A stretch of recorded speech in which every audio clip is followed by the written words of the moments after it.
Cara, os japoneses odiaram o final do Sukuna, o final que está sendo Jujutsu Kaisen. Assim, geralmente, os japoneses têm uma visão um pouco diferente da nossa para certas obras. Tem uma visão diferente para as obras que passa lá no Japão, né? É questão cultural, eles têm uma cultura diferente e interpreta de uma forma diferente. Só que para esse final do Sukuna, eu acho que foi unanimidade, velho. Tanto lá quanto aqui, todo mundo odiou como acabou o final do Sukuna, para ser mais específico, porque Jujutsu Kaisen ainda falta um pouquinho para acabar. E eles até mesmo compararam com o Muzan, que eles preferiram o final do Muzan de Kimetsu no Yaiba do que de Sukuna. Porque Muzan, quando saiu o final dele, também foi criticado. Tem algumas coisas ali que não foram tão agradáveis, mas ainda assim os japoneses gostaram muito mais de como terminou o Muzan do que como terminou o Sukuna. E eles têm alguns pontos que eu concordo.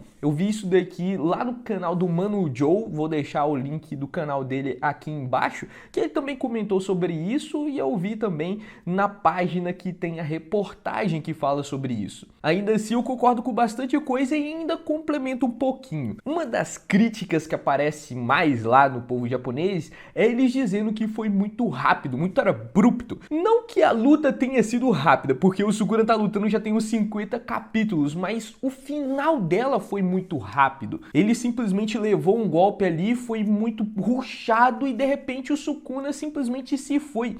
E naquele mesmo capítulo ainda teve muitas outras coisas, como por exemplo o final da luta da Uraomi com o Hakari e ainda por cima a volta do Megumi e terminou com uma piadinha. Velho, olha quanta coisa que aconteceu no capítulo que era para ser o final do maior vilão de Jujutsu Kaisen. Ele simplesmente evaporou muito rapidamente, não deixou ali um ar de grandeza que o Sukuna merecia, e isso foi muito abrupto, até porque em todas as outras lutas que ele chegou bem perto de perder, ele parecia ter uma solução, e nesse caso parecia que o Sukuna ainda tinha alguma solução para resolver esse problema. Aí de repente as soluções acabaram e ele acabou perdendo mesmo de fato. Isso daí pegou a galera de surpresa e não deu a grandiosidade que o Sukuna merecia. Cara, ele é o maior vilão de todos os tempos da obra de Jujutsu Kaisen, ele é o maior feiticeiro. E morreu ali muito abruptamente, sem aquele requinte de grandeza que o Sukuna de fato merecia. Tanto é que o capítulo terminou meio que com um ar descontraído, velho. A galera ali meio que vendo o Yuta em uma situação desconfortável, sem correr perigo ainda por cima. Então ficou com um ar de, pô, ele perdeu mesmo dessa forma, desse jeito. Pô, não foi legal, velho. Foi o maior vilão de todos os tempos de Jujutsu Kaisen e ele acabou dessa forma, não foi legal. O próprio Mano Joe acaba falando que isso daí é uma coisa, uma falha comum do próprio autor de Jujutsu Kaisen, que ele acaba as coisas muito abruptamente, e eu concordo, teve alguns outros personagens que acabaram de forma muito abrupta e que não foi legal. O maior exemplo, na minha opinião, é o Hajime. O Gojo eu já gostei porque ele teve toda uma história, uma luta já bem longa, e essa forma abrupta do Satoru Gojo em específico foi para dar um impacto. Só que se ele faz isso em toda a luta, aí perde o efeito, perde o impacto. Então o Hajime, que foi logo depois do Satoru Gojo, já não teve o mesmo impacto do Satoru Gojo. Então no caso do Satoru Gojo, eu curti. Teve um impacto ali muito forte, porque ninguém esperava, e eu acho que foi bem feita no caso do Satoru Gojo. Agora, do Hajime, a gente não teve nada do Hajime e era também um outro personagem que a gente esperava ver bastante,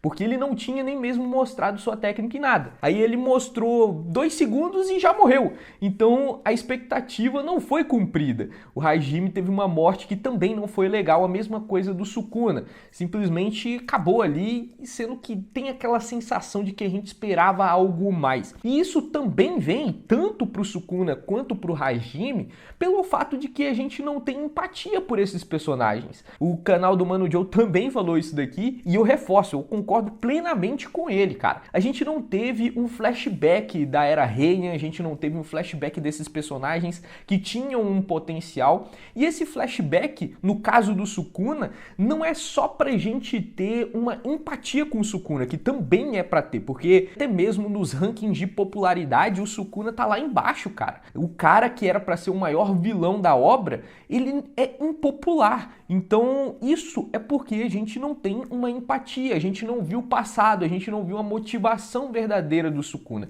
Não precisa mostrar um final triste ali do Sukuna, que teve uma infância sofrida, não. Mas mostra a história de vida do cara, pô. Porque aí a gente começa a gostar mais do personagem.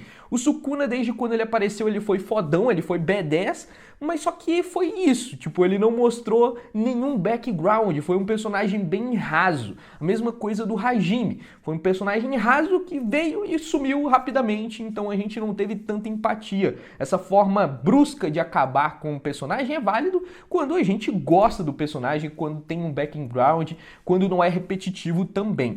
Mas dizendo, complementando aqui o que eu tava falando, que não é só pra gente ter empatia com o Sukuna, é porque todos os personagens mais importantes de Jujutsu Kaisen são dessa época. O Kenjaku, o Tengen e o Sukuna, que são os personagens mais importantes, mesmo que não sejam os principais, porque eles movimentam Jujutsu Kaisen. O Tengen foi quem construiu toda a estrutura, o Kenjaku todo o plano, e o Sukuna quem executou de fato o plano, né? Botou ali a mão na massa por ser o mais forte. Então são os personagens mais importantes e a gente não sabe nada sobre eles. Não teve um flashback da Era Heian, não teve uma explicação plausível pra gente ter empatia, pra gente entender tudo isso. Então faltou bastante tudo isso daqui e por isso a morte do Sukuna não ficou legal. Foram vários elementos aqui que eu já listei. Um, muito abrupto. Dois, o próprio capítulo terminou de uma maneira meio leve e descontraída. E três, a gente não teve um background